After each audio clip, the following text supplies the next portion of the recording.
Okay, right, this is a new series that I'm doing. Everybody sees the racing on weekends, they see all the big names, sort of all the top yards. But basically, behind the scenes in racing, there's scores and scores of yards that are bringing horses forward, breeding horses, training horses, keeps the whole show rolling around the year, especially in the national hunt scene. So this is the beginning of a series that I'm going to do. And to start it off with, I'm visiting Linda Blackford in Rackenford at Short Lane Stables. Okay, so racing behind the scenes. Linda Blackford, you've been a racer from Short Lane Stables, Rackenford. Over the last is the business. When I looked you up, you've been training since 1992, but you're not sure. Well, I've been training.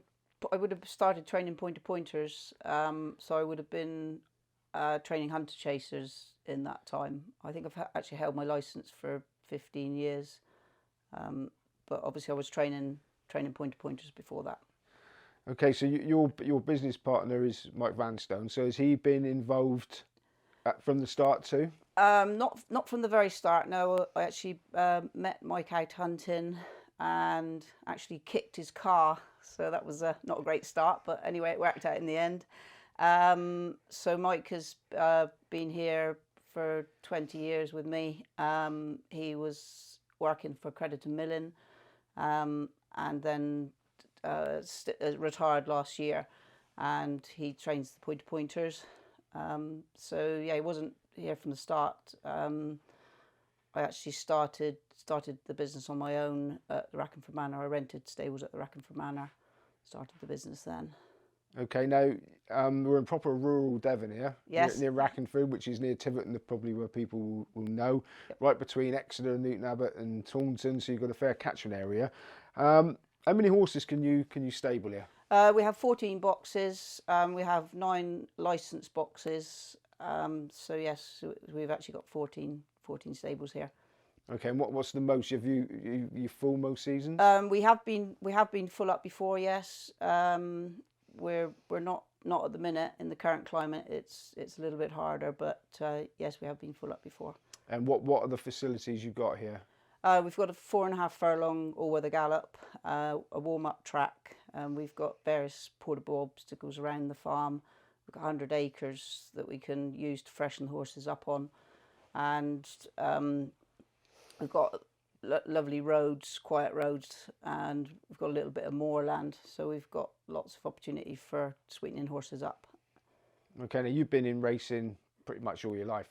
You have to say you were champion lady rider in the Devon and Cornwall area at Point to Points as a young lady. Yeah, I started in racing. I suppose Mum and Dad used to breed horses, and so then I started taking an interest in it when I was 3 or 4.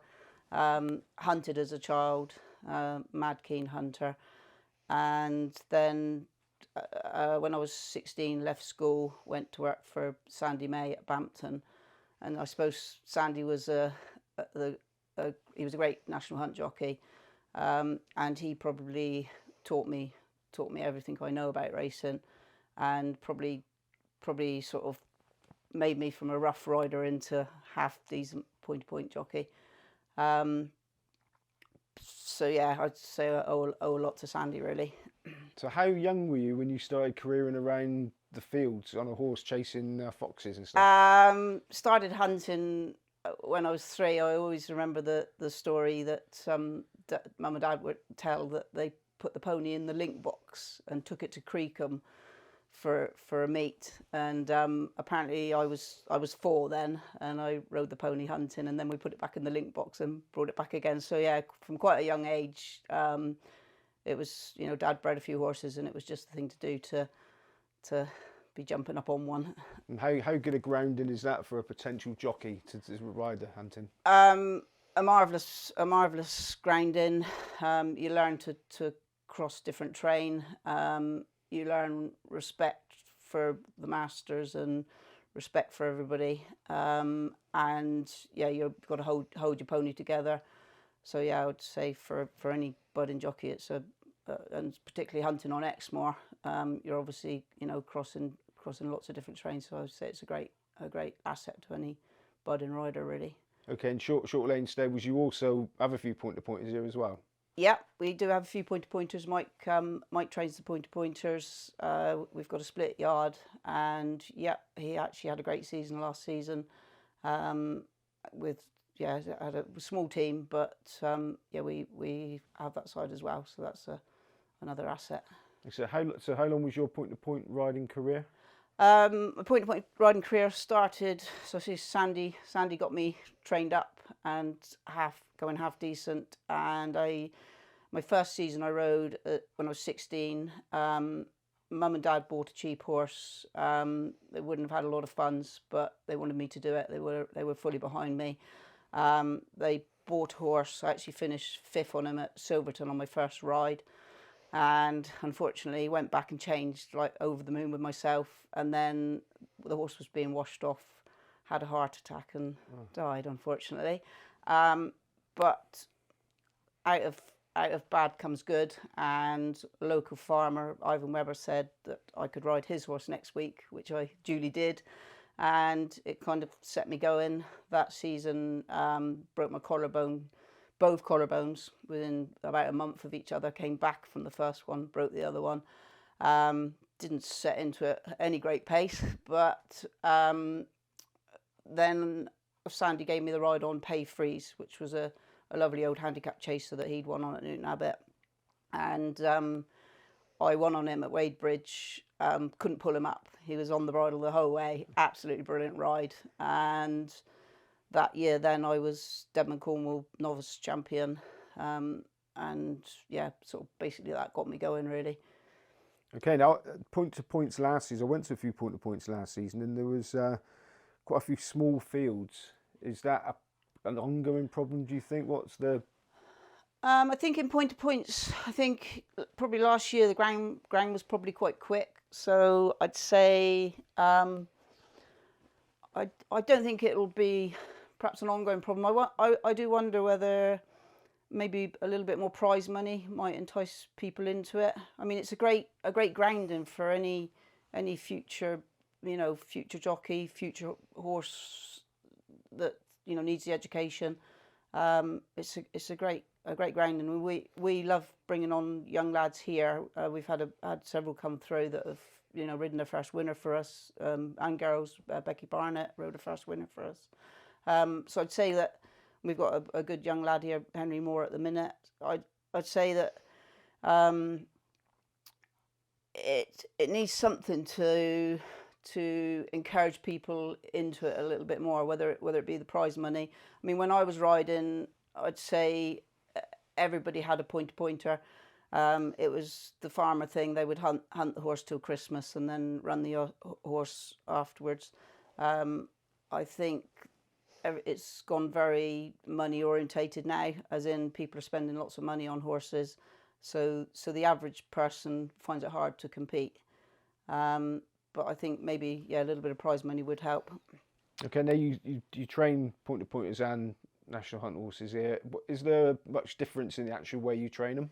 Well, I train the national hunt horses, and obviously Mike trains the point to pointers. As regards their work, obviously a point to pointer's been trained to stay 3 miles, so you do a lot of stamina work. National hunt now is gone very quick. Like, they're breeding the individuals to be a lot sharper. So then you have to train them to be a lot sharper. So you have to be going much quicker. You're not the emphasis isn't on the stamina so much. Okay, you mentioned the prize money, I suppose, for both codes. Yeah. How difficult is it to attract new owners? It's a costly old pastime, isn't it? Yeah, it's very difficult to attract new owners now. I mean, I know we're small, but I'd say that we give the horse individual attention. We give the owners individual attention. They can come to us. Well, before you came today, there was an owner came in with a pasty and a pie sort of thing, and we encourage people just to pop in. He didn't ring us. So from our point of view, we've got that side of it, which you would think would encourage people. but it is getting very hard. You aren't going to have a racehorse and make lots of money, Are you? unfortunately. Well, have you had any sort of syndicates? Have you encouraged that sort of thing? Yeah, because it's affordable fun. Then we've encouraged a few syndicates, and that's been good. You do have to sort of put people together, and then they have a good day out. But yes, it's probably the way to go because everything's so expensive these days. And yes, I think syndicates are a good idea. It's quite hard because obviously I'm very hands-on, Mike's very hands-on, so it's quite hard to. We're probably should be out doing a little bit more PR work, whereas I'm riding out 3 or 4 lots a morning, so probably if we were out doing a bit more PR work, we maybe would attract more owners. Is it been made a bit easier? Because people complained in the past that it's quite a lot of red tape, or whatever you want to call it, to get a syndicate together. It is, to be honest, there is a lot of red tape. It's quite hard getting through the BHA, all the rules and regulations. I do find that it is a bit onerous. You wouldn't be able to leave an owner to do it himself. I think it could be made easier, really, to be honest, to attract people into it. At the end of the day, if there's too much red tape, then they're going to say, oh well, no, it's not worth it, really. Okay, and there's been a lot of talk recently about there being too much racing, and sort of been a lot of small fields, especially in the sort of national hunt sphere. Yeah. Aside of yard your size with only a few horses, is it too much racing for you, or do you welcome the proliferation of choices for your horses? Being small, we would have a lesser quality than some of the big trainers, so I think we would perhaps have more summer horses. So I think equally people do need to have a break. So I think that maybe a month's break would give staff, horses, trainers, everybody a bit of a break, clean the yards out, disinfect, get rid of viruses and things. I think that probably, but any more than a month could be quite difficult and also for the small tracks as well, likes of Newton Abbot and places like that, then they actually need the summer racing, and the quality of horse that we may have may only be able to win races in the summer. So we may not have a Cheltenham horse, we may not have a Newbury horse or a soft ground horse. So we do need those races as well. But I think equally a little break would be good, really. Okay, what would you say the biggest problem for a yard your size experiences at the moment? Staff issues are. I mean, we're very fortunate this year. We've got Henry with us, and he's keen to ride in races, so that's fortunate. But I'd say staff issues are pretty difficult. Attracting new owners would be the main things, really. Okay, when you sort of set out for a new season, do you set a target, i.e., amount of winners you want, or owners and the horse in the yard? Do you sort of set a target and try and aim at it, or do you just? We try to do the best we can with the individual. Obviously, if you haven't got the quality of horse, you're only as good as the horses you have. So my aim really would be to achieve the best we could with the individual horse, and we'd have the time. So if we had a horse that was a bit tricky, we'd have the time to put that horse to it may need to go off around the roads, around the farm and the river, or go hunting, or go doing different things, maybe go cross country or whatever. So we'd have the time to put to that individual horse. Okay, and how soon would you sort of think, we might have got a decent one here? Fairly quickly, because I ride a lot of them myself. I break them all in myself, and fairly quickly that you would know if you had something nice, and you never lose that feel. You'd always feel a nice horse. So fairly quickly, yeah.